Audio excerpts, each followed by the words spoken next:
Here they are, folks, Apple's new $549 AirPods Max noise canceling headphones.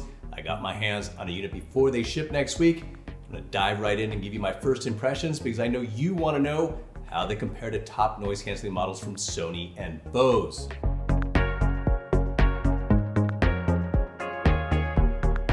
Now, when they were announced, a lot of people were balking at their high price, and there's no denying that it is high, but lo and behold, the initial batch of AirPods Max is already sold out. And as I'm shooting this video, you're seeing them go for upwards of $850 on reseller sites like eBay. So apparently plenty of people are willing to pay $549 for them. But I'm gonna ignore that that's all happening right now. I'm gonna try to answer whether they really are worth that price.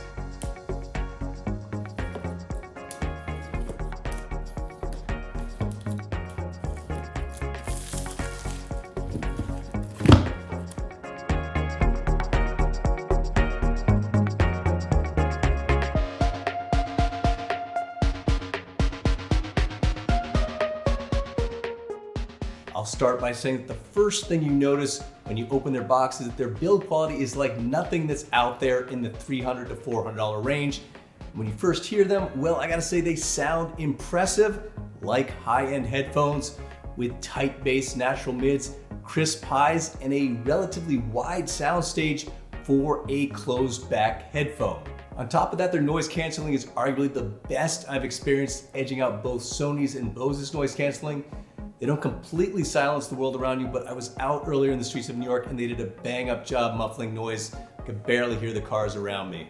Finally, they work quite well as a headset for making calls and seem particularly good at reducing wind noise.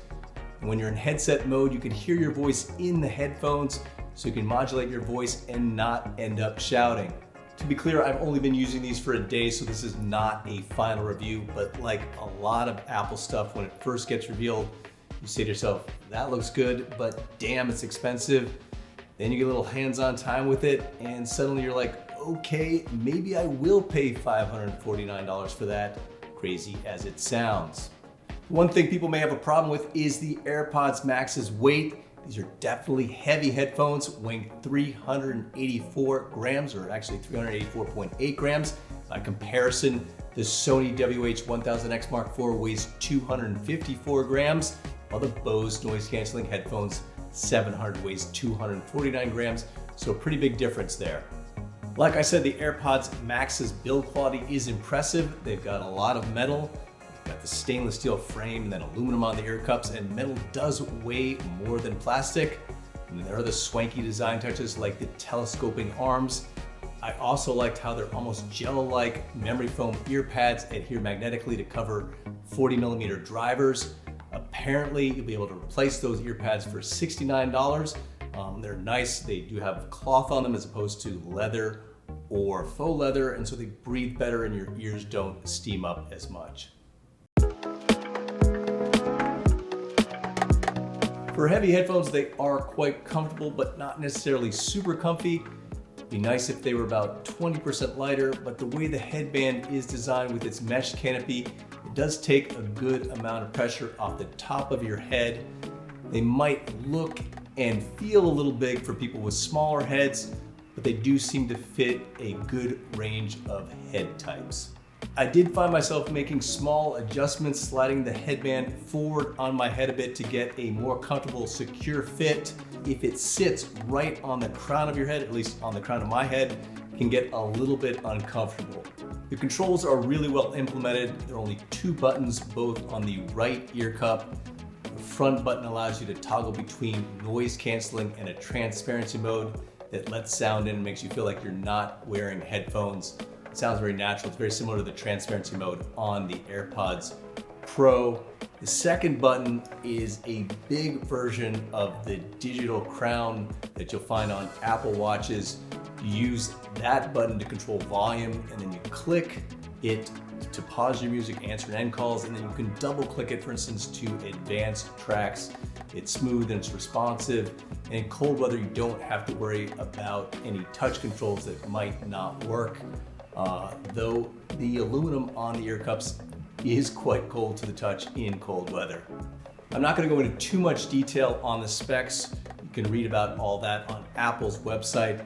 They do have a total of 9 microphones, 2 of which are on the inside of the ear cups to assess how you're wearing them. Say if you have glasses on or earrings, it can tell that and it'll adjust the noise canceling accordingly. And there are also sensors that can tell when you have the headphones on your head, and they'll pause your music when you take them off. It's not a new feature for headphones. Obviously, these are on other headphones, but Apple has certainly implemented in a high-tech way. Like the AirPods Pro, these have Apple's H1 chip that allows for easy pairing with iOS devices and always on Siri, so you can issue voice commands without touching any buttons.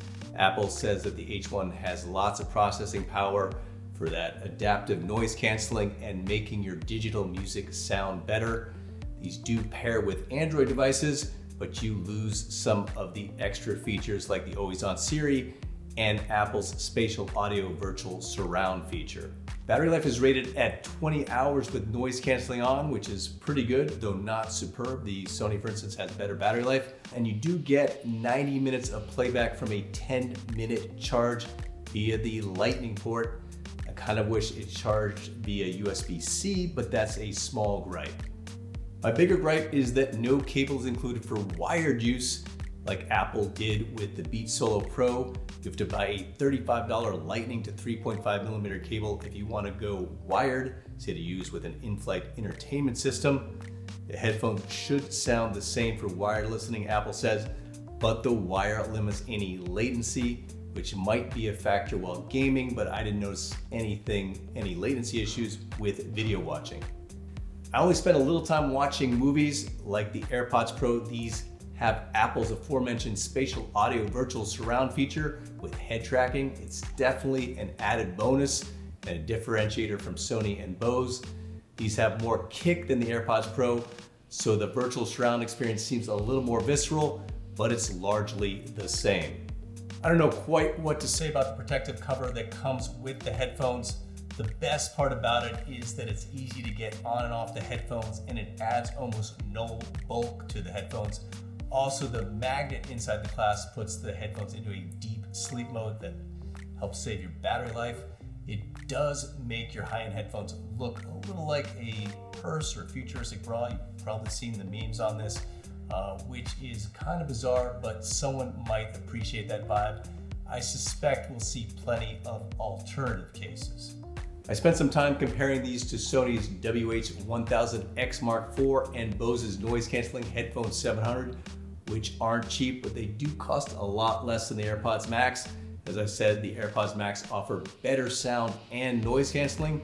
They're just more articulate headphones than both the Sony and the Bose, with more refined, richer sound. It's not a huge difference, but they do perform better overall.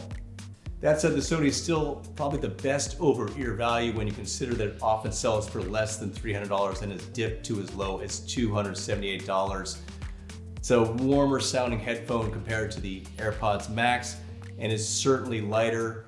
So too are the AirPods Pro, a lot lighter in fact, and for the majority of people, they are the better bet. But if you are looking for a high-end experience, the AirPods Max certainly delivers one.